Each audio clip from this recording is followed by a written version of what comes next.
Chapter 14, Electrical Systems. You may recognize the abbreviations AC and DC. There is a classic rock music group called AC/DC that has helped to make the acronym famous. Did you know that in the late 1800s, a major disagreement over the use of AC and DC methods for transmitting electricity erupted between two famous inventors? Thomas Edison favored the direct current, or DC, method of moving electrical energy from electrical generation stations to homes and buildings. George Westinghouse argued that the alternating current, AC, method worked better. The feud became quite public as each inventor tried to win support. The DC method works well over short distances, as between buildings in a densely populated city. AC works well over long distances, but uses higher voltages than DC technology. Edison used some morbid methods for demonstrating his views of the dangers involved with high-voltage electrical transmission through his opponent's AC method. Which inventor won the AC-DC debate? Does the United States rely on AC or DC technology for transmitting electrical energy? In this chapter, you will find out how our country distributes electricity, what the difference is between AC-DC current. You will also learn how electricity is purchased and paid for, as well as how simple electrical circuits are constructed and how they work. Chapter 14, Section 1, Series Circuits. Vocabulary is series circuit, voltage drop, and Kirchhoff's voltage law. Our objectives are to describe a series circuit, calculate the resistance and current in a series circuit, and explain how the voltage changes across each resistor in a series circuit. We use electric circuits for thousands of things, from flashlights to computers to cars to satellites. There are two basic ways circuits can be built to connect different devices. These two types of circuits are called series and parallel. Series circuits have only one path for the current. Parallel circuits have branching points and multiple paths for the current. This section discusses series circuits. You will learn about parallel circuits in the next section. What is a series circuit? A series circuit has one path. A series circuit contains only one path for electric current to flow.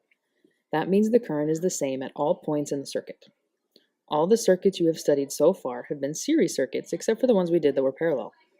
For example, a battery, 3 bulbs, and a switch connected in a loop form a series circuit because there is only one path through the circuit, as shown in figure 14.1.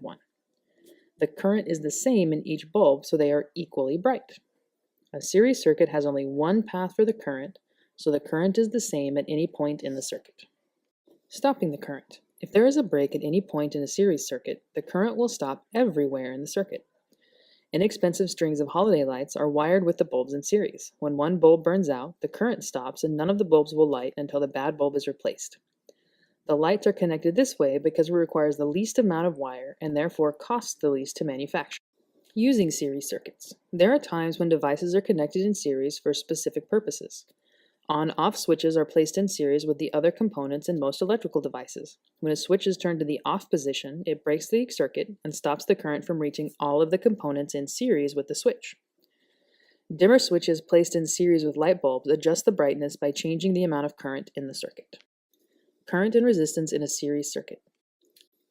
You can use Ohm's law to calculate the current in a circuit if you know the voltage and resistance.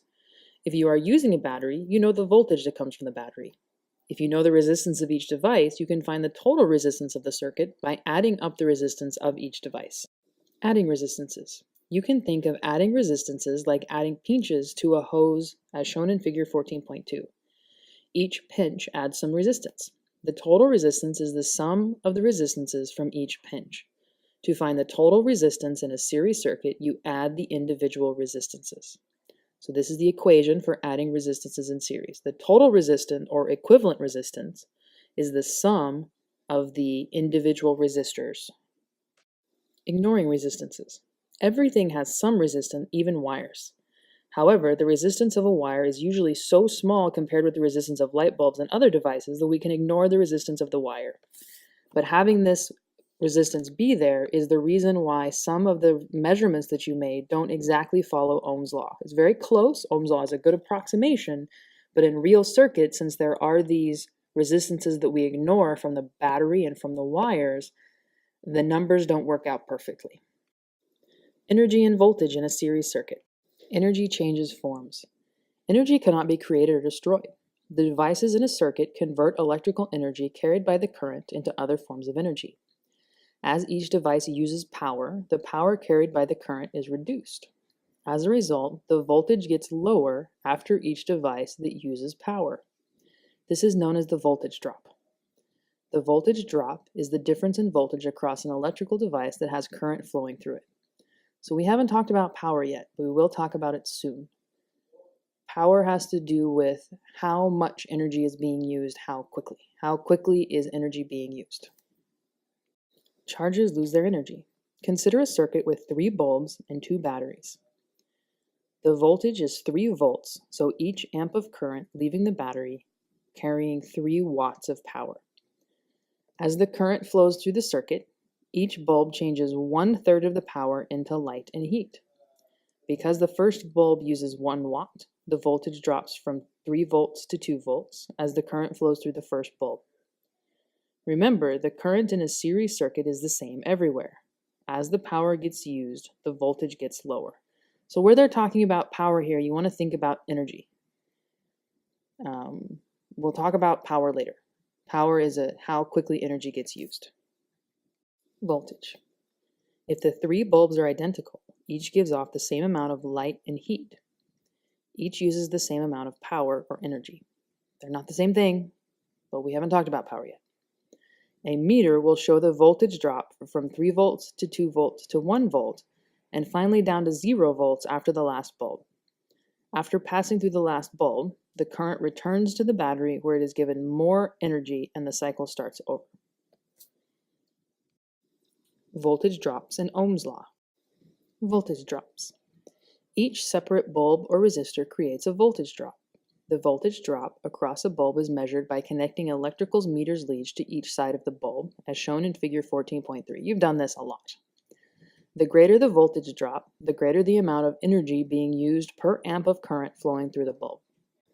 Ohm's law.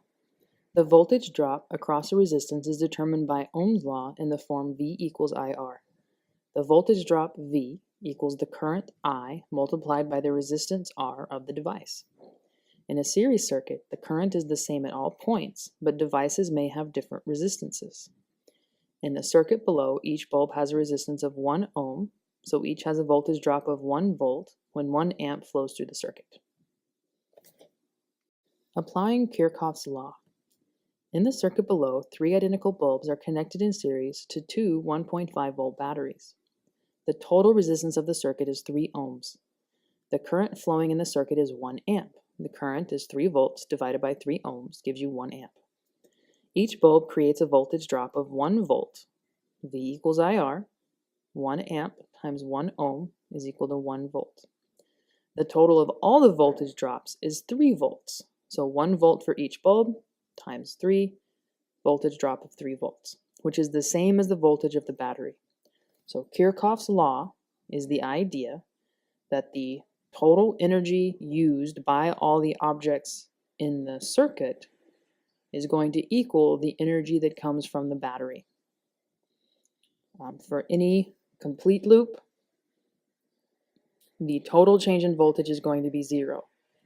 Here we gained 3 volts from the batteries, and then we lose 3 volts from the light bulbs, ending up with a total of 0. Energy conservation. The law of conservation of energy also applies to a circuit. Over the entire circuit, the power used by all the bulbs must equal the power supplied by the battery. This means the total of all the voltage drops must add up to the battery's voltage. This rule is known as Kirchhoff's voltage law after German physicist Gustav Robert Kirchhoff. Solving series circuit problems. Unequal resistances. Ohm's law is especially useful in series circuits where devices do not have the same resistance. A device with a larger resistance has a greater voltage drop. However, the sum of all the voltage drops must still add up to the battery's voltage. The example below shows how to find the voltage drop in a circuit with 2 different light bulbs. We're going to do this a little differently than the work that they shows. So the circuit shown at right contains a 9 volt battery, a 1 ohm bulb, and a 2 ohm bulb. Calculate the circuit's total resistance and current. Then find each bulb's voltage drop. So step 1 is to find the total resistance, which we call the equivalent resistance, which we know is R1 plus R2. So we have our goal and we have our equation.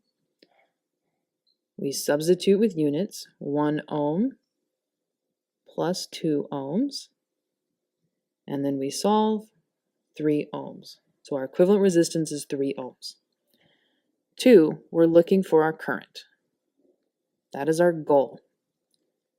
We know that the equation to find current is voltage divided by resistance. Now when we substitute with units, we see that our voltage is 9 volts divided by our total resistance, which is 3 ohms, and then we solve and we get 3 amps. Now that we know the current through the entire circuit, we know that it's 3 amps through the battery and 3 amps through one bulb and 3 amps through the other bulb. So what we're going to do is we calculate each bulb's voltage drop. So we want to calculate the voltage for the 1 ohm bulb and the voltage for the 2 ohm bulb. And we do that using our equation, which is Ohm's law, V equals I R 1 ohm, the current through the entire circuit, times the resistor of the 2 ohm resistor. The reason I'm writing numbers down at the bottom, those are called subscripts, and those are used to make difference between the two V's and the two R's. So now we substitute with units. Our current is 3 amps. Our resistance is 1 ohm. So that's a total of 3 volts. Our other resistor, we substitute with units. We have a current of 3 amps. We have a resistance of 2 ohms, and that gives us a voltage drop of 6 volts. So now to check our answer, we use our idea of Kirchhoff's law, which is that the total voltage has to equal the voltage drop across everything in the circuit. So our voltage from the battery is equal to 9 volts. Our voltage drops is 3 volts plus 6 volts is equal to 9 volts. We have the same numbers. Chapter 14, Section 2, Parallel Circuits. Vocabulary: parallel circuit, Kirchhoff's current law, short circuit. Our objectives are to describe how current divides in a parallel circuit, to determine the voltage across and current through each branch of a parallel circuit, and explain why circuit breakers and fuses are used in homes. It would be a real problem if your refrigerator went off when you turned out the light. That is why houses are wired with parallel circuits instead of series circuits. Parallel circuits provide each device with a separate path back to the power source. This means each device can be turned on and off independently from the others. It also means that each device sees the full voltage of the energy source without the voltage drops from other devices. What is a parallel circuit? Parallel branches. A parallel circuit is a circuit with more than one path for the current. Each path in the circuit is sometimes called a branch. The current through a branch is also called the branch current. The current supplied by the battery in a parallel circuit splits at one or more branch points. Example, 3 bulbs in parallel. All of the current entering a branch point must exit again. This rule is known as Kirchhoff's current law, as shown in figure 14.4. For example, suppose you have 3 identical light bulbs connected in parallel as shown below. The circuit has 2 branch points where the current splits, shown by the red dots.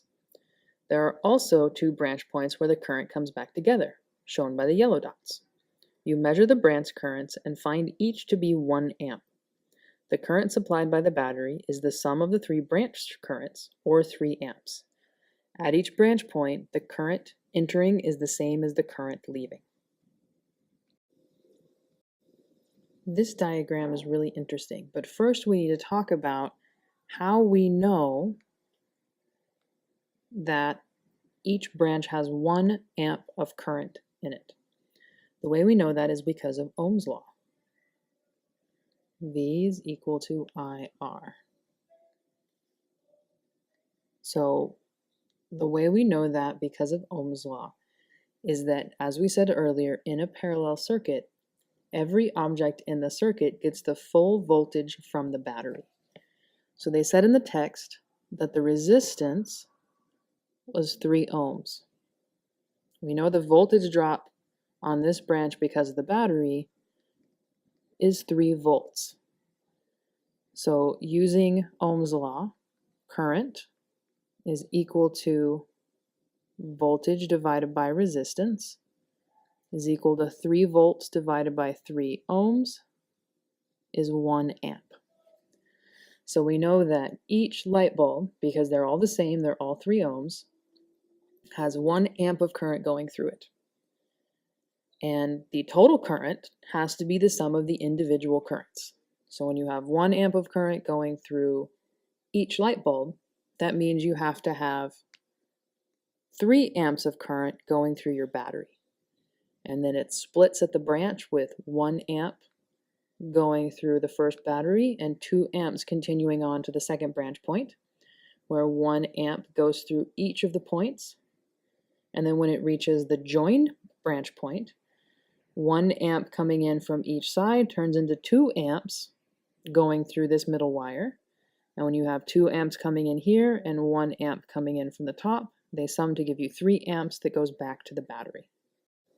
Over here, we see our diagram that's showing this in terms of a circuit diagram instead of a picture diagram that shows each of the pieces. So you have your resistors in the middle, each of them at 3 ohms, and your battery over here at 3 volts. Voltage and current in a parallel circuit. Each branch has the same voltage. The voltage is the same anywhere along the same wire. This is true as long as the resistance of the wire itself is very small compared to the rest of the circuit. If the voltage is the same along a wire, then the same voltage appears across each branch of a parallel circuit. This is true even when the branches have different resistances, as shown in figure 14.5. Both bulbs in this circuit see 3 volts from the battery, since each is connected back to the battery by wires without any other electrical devices in the way. The voltage is the same across each branch of a parallel circuit. I'm going to say that one more time. The voltage is the same across each branch of a parallel circuit. Parallel circuits have 2 big advantages over series circuits. 1, each device in the circuit has a voltage drop equal to the full battery voltage. And 2, each device in the circuit may be turned off independently without stopping the current in the other devices in the circuit. This is why you can turn the lights on and off in your house without worrying about affecting someone watching television in the other room. Parallel circuits in homes. Parallel circuits need more wires to connect, but are used for most of the wiring in homes and other buildings. Parallel circuits allow you to turn off one lamp without all of the other lights in your home going out. They also allow you to use many appliances at once, each at full power. Current in branches. Because each branch in a parallel circuit has the same voltage, the current in a branch is determined by the branch resistance and Ohm's law, I equals V over R, as shown in figure 14.6. The greater the resistance of a branch, the smaller the current. Each branch works independently, so the current in one branch does not depend on what happens in the other branches. Total current. The total current in a parallel circuit is the sum of the currents in each branch. The only time branches have an effect on each other is when the total current is more than the battery or wall outlet can supply. A battery has a maximum amount of current it can supply at one time.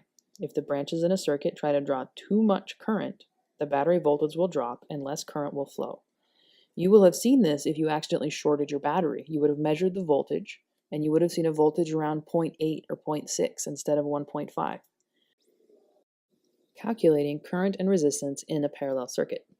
More branches mean less resistance. In a series circuit, adding extra resistors increases the total resistance of the circuit. The opposite is true in parallel circuits.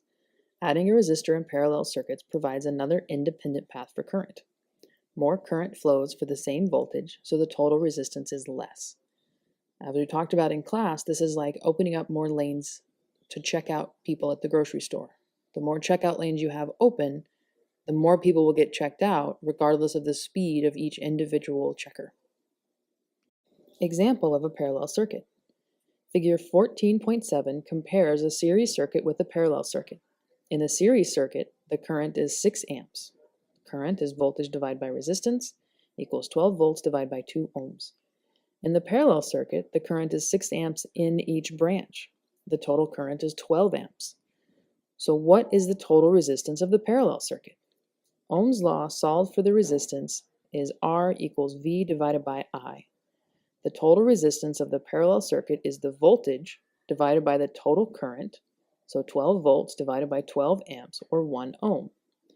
The resistance of the parallel circuit is half that of the series circuit only because the two bulbs are identical. If they are not identical, you get rather different values. It's not always going to be half. All right, let's look at the example problem. All of the electrical outlets in Jonah's living room are on one parallel circuit. The circuit breaker cuts off if the current exceeds 15 amps. Will the breaker trip if he uses a light with a resistance of 240 ohms, a stereo with a resistance of 150 ohms, and an air conditioner with a resistance of 10 ohms? So we have our goal. Our goal is to find the total current. And we know the total current is the sum of the current from the light plus the current from the stereo plus the current from the AC. So we need to find each of those. The current from the light, our equation for that is voltage divided by resistance. So the voltage of any house outlet is 120 volts divided by 240 ohms, which is 0.5 amps. The current for the stereo is the voltage divided by the resistance of the stereo equals 120 volts divided by 150 ohms, and that equals 0.8 amps. Now we need to calculate the current through the air conditioner. This is going to be the voltage divided by the resistance of the air conditioner, which is 120 volts divided by 10 ohms is equal to 12 amps. When we sum all those together, 1.5 amps plus 0.8 amps plus 12, we end up with 13.3 amps. Now we compare 13.3 to the maximum possible 15 amps given in the problem to see whether or not the circuit breaker cuts off the current. Since 13.3 is less than 15, the answer is no. The circuit breaker does not cut off the current. Short circuits, circuit breakers, and fuses. Heat and wires. When electric current flows through a resistance, some of the power carried by the current becomes heat. Toasters and electric stoves are designed to use electric current to make heat. Although the resistance of wires is low, it is not zero, and so wires heat up when current flows through them. If too much current flows through too small a wire, the wire overheats and may either melt or start a fire. Short circuits. A short circuit is a parallel path in a circuit that has very low resistance. A short circuit can be created accidentally by making a parallel branch with a wire, as shown in figure 14.8. A plain wire may have a resistance as low as 0.001 ohm, which is 1/1000th of an ohm. Ohm's law tells us that a resistance this low, 1.5 volts from a battery, results in a theoretical current of 1,500 amps. A short circuit is dangerous because currents this large melt wires and burn anyone working with a circuit. Parallel circuits in homes. Appliances and electrical outlets in homes are connected in many parallel circuits. Each circuit has its own fuse or circuit breaker that stops the current if it exceeds the safe amount, usually 15 or 20 amps, as shown in figure 14.9. If you turn on too many appliances in one circuit at the same time, the circuit breaker or fuse cuts off the current. To restore the current, you must first disconnect some or all of the appliances, then either flip the tripped circuit breaker in newer homes or replace the blown fuse in older homes. Fuses are also used in car electrical systems and in electrical devices such as televisions.